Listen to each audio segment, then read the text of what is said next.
नमस्ते फ्रेंड्स। दोस्तों आज जैसा कि आप सभी को थंबनेल देख के पता चल ही गया होगा कि आज हम किस बारे में बात करने वाले हैं। तो दोस्तों वैसे मैं आपको रिपीट कर देता हूँ। दोस्तों आज हम बात करने वाले हैं कि हमें स्टॉक मार्केट में इन्वेस्टमेंट क्यों करनी चाहिए। आप सभी मतलब कि नॉर्मली जो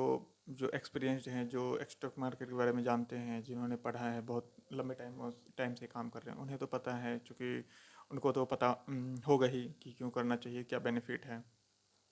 तो जो दोस्तों आज मैं आप सभी के लिए, जो जिन्हें पता है और जिन्हें पता नहीं है, आप सभी के लिए हम मतलब कि मैं कुछ पॉइंट्स बताऊंगा कि हमें स्टॉक मार्केट में इन्वेस्टमेंट क्यों करनी चाहिए। चाहे वो एसआईपी के थ्रू हो, चाहे लमसम हो, चाहे डायरेक्ट हो या इनडायरेक्ट हो,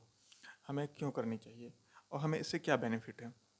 तो दोस्तों मैं आपसे कुछ मतलब कि सवाल करना चाहूँगा। आप हमें कमेंट मतलब कि वीडियो पॉज करके आप हमें कमेंट करके बताइएगा कि क्या आप नहीं चाहते हैं कि जब आप मतलब कि आप जो जिस भी एज में हो, मतलब कि जिस भी एज में हो, वहाँ से आप 10 साल 15 साल बाद या 20 साल बाद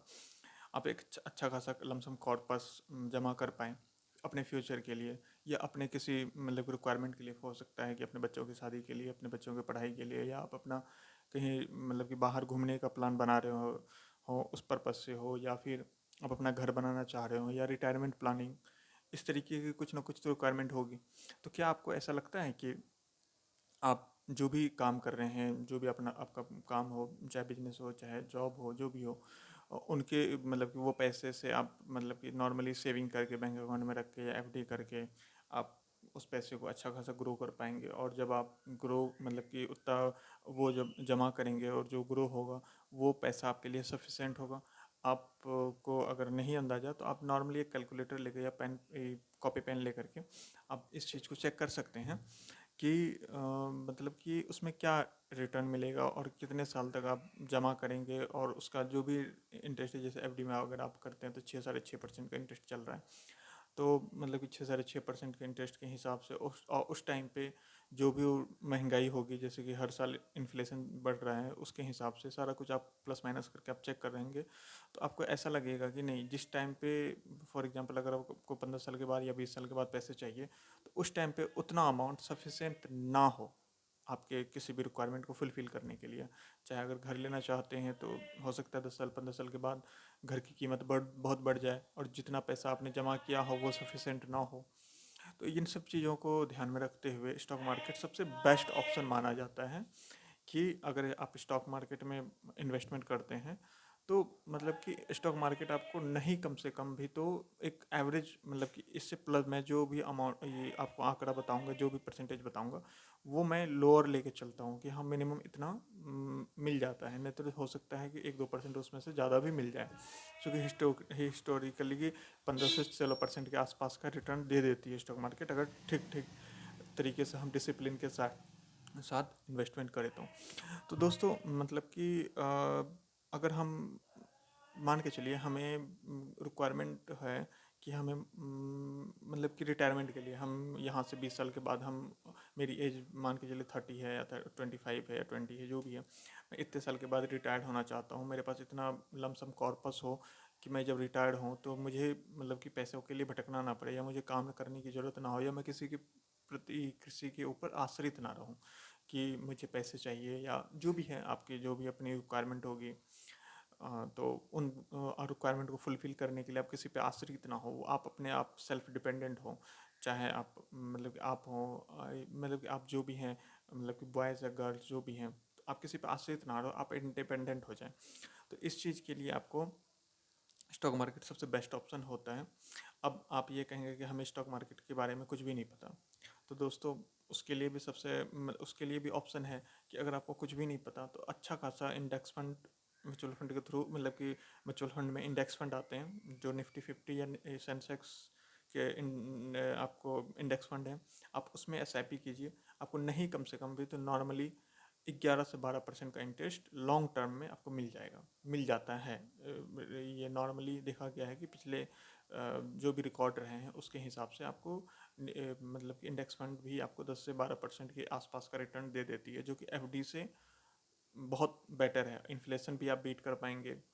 आप एफडी का रिटर्न जो आपको मिलेगा वो भी आपने बीट कर लिया, जो इन्फ्लेशन होगा उसको भी आपने बीट कर लिया, उसके बाद आपको एक्स्ट्रा मतलब कि अगर आपने मान के चलिए कि 11% का भी रिटर्न आपने कमाया मतलब कि एफडी से, सॉरी इंडेक्स फंड से, तो आपने इन्फ्लेशन को बीट किया, जो कि नॉर्मली 5 से 6% चल रहा है, राउंड फिगर यही चलता है। 5 से 6% का आपने इन्फ्लेशन बीट किया, उसके बाद अगर 11 में से 6 निकाल दिया हमने, तो 5% आपका प्रॉपर मतलब कि हर साल ग्रो हो रहा है आपके पैसे। ये आपका मतलब कि इन्फ्लेशन काट के आपको पैसे एक्स्ट्रा मिल जाते हैं, तो इसलिए ये बेस्ट माना जाता है स्टॉक मार्केट। या फिर आपको मतलब कि ऐसा हो कि आप इमरजेंसी फंड, मतलब कि जैसे इमरजेंसी फंड आपको जमा करना हो, तो आप इमरजेंसी फंड के लिए भी बहुत लोग को मैंने देखा है कि मतलब कि अपने पास कुछ भी नहीं रखते, जब जब कभी ज़रूरत पड़ जाती है तो अपने रिश्तेदारों की तरफ देखते हैं, या फिर बहुत मतलब कि लोन वगैरह इधर उधर देखते हैं। तो दोस्तों, इसका भी एक सबसे अच्छा तरीका है कि एक राउंड फिगर आप लेके चलिए कि हाँ, हमें मतलब कि जो भी डिपेंड करता है कि आपकी कितने खर्चे हैं या कितनी आमदनी है, उसके हिसाब से मैं कोई अमाउंट नहीं बताऊंगा इसमें, और कोई अमाउंट बताना सही भी नहीं होगा किसी के लिए, क्योंकि हर हर वर्ग के लोगों के लिए अमाउंट जो है किसी के लिए कम, किसी के लिए ज़्यादा होता है। मैं एक लमसम बताता हूँ कि मतलब एक कॉर्पस हो सकता है, वो 1 लाख हो या 2 लाख हो या 5 लाख हो या 10 लाख हो, एक अमाउंट जो है वो हमेशा अपने पास रिजर्व रखनी चाहिए इमरजेंसी फंड के पर्पज़ से, कि कभी अगर आपको कभी अचानक कोई ज़रूरत पड़ गई, मेडिकल इमरजेंसी आ गई, कभी आपका जॉब छूट गया या काम आपका ठप हो गया, तो आपको किधर भी देखने की ज़रूरत ना पड़े, आप अपने रिश्तेदारों की तरफ देखते हैं या मांगते हैं, वो सब ना करना पड़े, ना आपको लोन वगैरह की तरफ इधर उधर भागना पड़े। क्योंकि दोस्तों ये सब ना एक तरीके से फंसने वाले काम हो जाते हैं। अगर आपने लोन ले लिया, फिर उसका लोन चुकाते रहो, चूँकि आपके पास नौकरी भी नहीं है या इमरजेंसी कुछ ऐसे केसेस आ गए हैं जिसकी वजह से आप मतलब कि उधार ले रहे हैं, फिर आप उसको ले उधार चुकाने में आप एक तो उधार लिया है आपने, फिर उधार चुकाने में आपका लंबा टाइम जाएगा, फिर उसका इंटरेस्ट आप पे करेंगे। मतलब अगर आपने लोन भी लिया है तो उधार चुकाना भी है, प्लस उसका इंटरेस्ट भी पे करना है, और इधर आपने इमरजेंसी आया है, आपको ये एक अलग ट्रेवल है। तो ये सब चीज़ों को देखते हुए माना जाता है कि आपके पास अगर इमरजेंसी फंड हो तो वो बहुत अच्छा रहता है। और अब इमरजेंसी फ़ंड हमने मतलब कि जो भी हमारा कॉर्पस है, हम अपना इमरजेंसी फ़ंड रख लिया, मतलब कि आइडियली देखा जाता है कि आपके जितने भी खर्चे हैं, 1 साल के पूरे खर्चे का कम से कम तीन मतलब कि 1 साल के पूरे खर्चे का जितना होता है, फॉर एग्जांपल अगर 1 लाख रुपए आपका 1 साल का पूरा खर्चा है, तो आप कम से कम 50,000 रुपये, यानी 6 महीना मिनिमम से मिनिमम, सबसे कम जो आंका जाता है कि 6 महीने का कॉर्पस हमेशा हमेशा आपके पास होना चाहिए। ये अमाउंट आपने अलग रख लिया। उसके बाद जो एक्स्ट्रा अमाउंट आ रहा है वो आप एसआईपी के थ्रू स्टॉक मार्केट में इन्वेस्ट करते करते जाइए, चाहे इंडेक्स फंड में हो, या थोड़ा सा रिस्क और मतलब कि थोड़ा सा आपका मन है कि नहीं हल्का सा और रिस्क ले सकते, थोड़ा बहुत आप स्टॉक मार्केट को सीख करके मतलब सीख करके आप इन्वेस्ट कर सकते हैं, तो म्यूचुअल फंड सबसे बेस्ट है। या फिर अगर मतलब कि प्रॉपर तरीके से आप एनालिसिस करते हैं, प्रॉपर आपको समझ है स्टॉक मार्केट की, तो डायरेक्ट भी आप पार्टिसिपेट कर सकते हैं, लेकिन डायरेक्ट पार्टिसिपेट करना थोड़ा सा रिस्की माना जाता है अगर आपको नॉलेज नहीं है तो। अगर आपको नॉलेज है, आप सीख करके करते हैं, तो सबसे अच्छा डायरेक्ट माना जाता है, डायरेक्ट इन्वेस्टमेंट करना वो सबसे अच्छा माना जाता है, लेकिन उसके लिए आपको पहले सीखना पड़ेगा, समझना पड़ेगा, फिर इन्वेस्टमेंट करना पड़ेगा। तो और उसके लिए और दूसरी बात, उसमें आपको टाइम भी देना पड़ेगा, और इन म्यूचुअल फंड वगैरह के थ्रू क्या है कि इसमें आपको टाइम देने की ज़रूरत नहीं पड़ती है। हम्म, तो दोस्तों, ये एक मैंने कुछ एक पॉइंट्स आपको बताए हैं जो कि स्टॉक मार्केट में इन्वेस्टमेंट करने का सबसे बेस्ट वे है, और सबसे मतलब कि सबसे जो मेन कारण है इन्वेस्टमेंट करने का, वो मैंने आज आपको बताया है। तो दोस्तों, आपकी अगर कोई क्वेरी हो तो आप हमें कमेंट ज़रूर कीजिएगा, जिससे कि हम आप मतलब आपकी जो भी क्वेरी हो हम आपके कमेंट का आंसर कर पाएँ, चाहे हम उसके लिए सेपरेट वीडियो बना दें या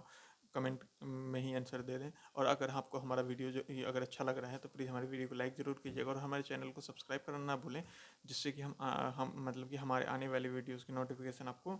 मिस ना हो। तो दोस्तों, आज के लिए हम इतना ही रखते हैं, मिलते हैं किसी वीडियो में। हम हमारा मकसद जो है दोस्तों, हम आपको फाइनेंशियल फ्रीडम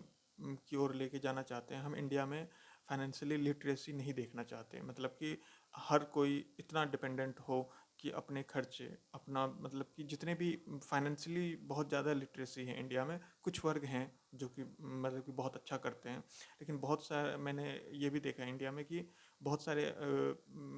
फैमिली या बहुत सारे लोग ऐसे भी हैं इंडिया में जो कि अभी तक फाइनेंशियल स्थिति को अपनी कैसे सुधारा जाए इसके बारे में अवेयरनेस तक नहीं है। तो दोस्तों मेरे इस चैनल का जो मोटिव है यही कि हम लोगों तक अवेयरनेस पहुंचाएं। तो दोस्तों हमारे इस मतलब कि मुहिम में आप प्लीज़ हमारे चैनल को सब्सक्राइब कीजिए जिससे कि हमारे वीडियोस ज़्यादा से ज़्यादा लोगों तक पहुँचे। तो दोस्तों आज के लिए बस इतना ही रखते हैं, हमारा वीडियो लंबा हो रहा है, तो आज के लिए इतना ही रखते हैं। मिलते हैं नेक्स्ट किसी वीडियो में, तब तक के लिए बाय बाय।